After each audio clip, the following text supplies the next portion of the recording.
Joy to the world, the Lord is come. Let earth receive her King. Let every heart prepare him room. And heaven and nature sing, and heaven and nature sing, and heaven and nature sing.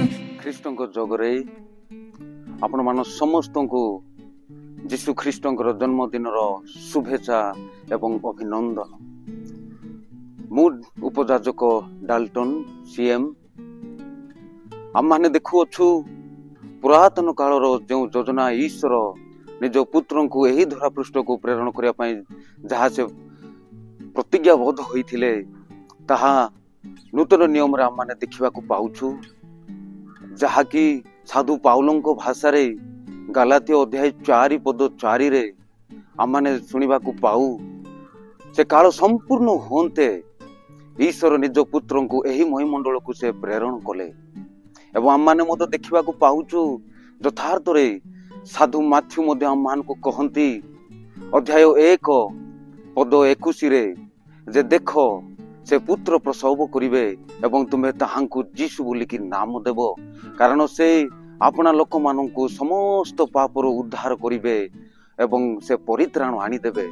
ଯୀଶୁ ଖ୍ରୀଷ୍ଟ ଜନ୍ମ ହେଲେ କେବଳ ଆପଣମାନଙ୍କର ପାପ ପାଇଁ ନୁହେଁ କି ମୋର ପାପ ପାଇଁ ନୁହେଁ, ବରଂ ସମଗ୍ର ମାନବ ଜାତିର ପାପକୁ ସେ ଧୋଇଦେବା ପାଇଁ ଏବଂ କ୍ଷମା କରିକି ସେ ପରିତ୍ରାଣ ଆଣିଦେବା ପାଇଁ ବୋଲିକି ଏହି ଧରାପୃଷ୍ଠରେ ସେ ଜନ୍ମଗ୍ରହଣ କଲେ। ଆଜି ଯେତେବେଳେ ଆମମାନେ ଦେଖିବାକୁ ପାଇବା ଗୋଟିଏ ଭିନ୍ସେଣ୍ଟ ହିସାବରେ ଯେତେବେଳେ ଏହି ଜନ୍ମଦିନକୁ ଆମମାନେ ପାଳନ କରୁଅଛୁ, ମୁଁ କ'ଣ ଭିନ୍ସେଣ୍ଟ ପାଉଲଙ୍କ ଭଳି ଅନ୍ୟମାନଙ୍କ ସେବାରେ ମୁଁ କ'ଣ ନିଜକୁ ନିୟୋଜିତ କରୁଛି? ମୁଁ କ'ଣ ଅନ୍ୟମାନଙ୍କୁ ଉତ୍ତମ କଥା ପଦଟିଏ କହିପାରୁଛି?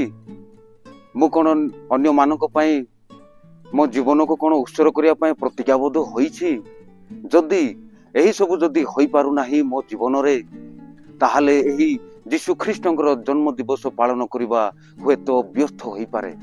ତେଣୁ ଯୀଶୁ ଖ୍ରୀଷ୍ଟଙ୍କ ଭଳି ସ୍ୱଭାବରେ ବଢ଼ିବା, ଯୀଶୁ ଖ୍ରୀଷ୍ଟଙ୍କ ଭଳି ଆମମାନେ ଈଶ୍ୱରଙ୍କ ବାକ୍ୟକୁ ସମସ୍ତ ଜଗତରେ ଆମମାନେ ପ୍ରଚାର ଏବଂ ପ୍ରସାର କରିବାରେ ସବୁବେଳେ ଜାଗ୍ରତ ହୋଇକି ରହିବା ଏବଂ ସାଧୁ ପାଉଲଙ୍କ ଭାଷାରେ ଦୀର୍ଘ ସହିଷ୍ଣୁତାରେ ଏବଂ ପରସ୍ପର ପ୍ରେମରେ ବାନ୍ଧି ହୋଇ ଏହି ଯୀଶୁ ଖ୍ରୀଷ୍ଟଙ୍କର ଜନ୍ମ ଦିବସକୁ ଆମମାନେ ସମସ୍ତଙ୍କ ସହିତ ମିଳିମିଶି ପାଳନ କଲେ ଏହି ପାଳନ କରିବାର ଅର୍ଥ ସମସ୍ତଙ୍କ ସହିତ ରହିବ ଏବଂ ମାନେ ରହିବ।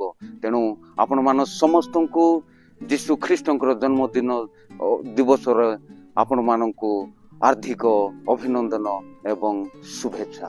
Joy to the world, the Lord is come. Let earth receive her King.